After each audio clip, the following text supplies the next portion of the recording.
ఉదయాన్నే కదలికలతో నిండిపోయింది. వంటగదిలో వదిన కూరగాయలు తరుగుతూ ఉండగా మరదలు పక్కనే కూర్చొని సహాయం చేస్తోంది. ఇద్దరి మధ్య మాటలు సహజంగా మొదలయ్యాయి.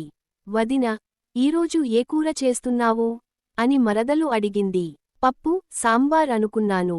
నువ్వు కాలేజీ నుంచి రాగానే వేడిగా తినాలి కదా అంటూ వదిన నవ్వింది. మరదలు ఆనందంగా, నీ చేతి వంటంటే నాకు చాలా ఇష్టం. అమ్మ ఇంట్లో ఉన్నట్టు ఫీలవుతాను అంది. వదినకు ఆ మాటలు ఎంతో సంతోషం ఇచ్చాయి. ఇల్లు అంటే అలానే ఉండాలి. అందరూ కలిసి ఒకరిని ఒకరు చూసుకుంటూ అంది. తరువాత ఇద్దరూ పండుగల గురించి మాట్లాడుకున్నారు. రాబోయే సంక్రాంతికి ఏమి చేయాలి అని మరదలు అడిగింది. ఈసారి ఇంటి అలంకరణ మనిద్దరం కలిసి చేద్దాం. ముగ్గులు వేయడం నీకెంతో ఇష్టం కదా అని వదిన చెప్పింది.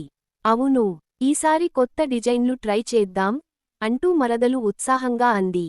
మధ్యాహ్నం అయ్యేసరికి టీ తాగుతూ చదువు, పనుల గురించి మాటలు సాగాయి. మరదలు తన చదువులో ఎదురయ్యే కష్టాలను చెప్పింది. వదిన శ్రద్ధగా విని, ఏ సమస్య వచ్చినా భయపడకు. క్రమంగా చదివితే తప్పకుండా సాధిస్తావు అని ధైర్యం చెప్పింది. ఆ మాటలు మరదలకు ఎంతో ప్రోత్సాహం ఇచ్చాయి.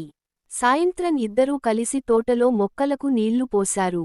ఈ మొక్కలు పెరిగినట్టు మన బంధం కూడా పెరుగుతోంది అని మరదలు అంది.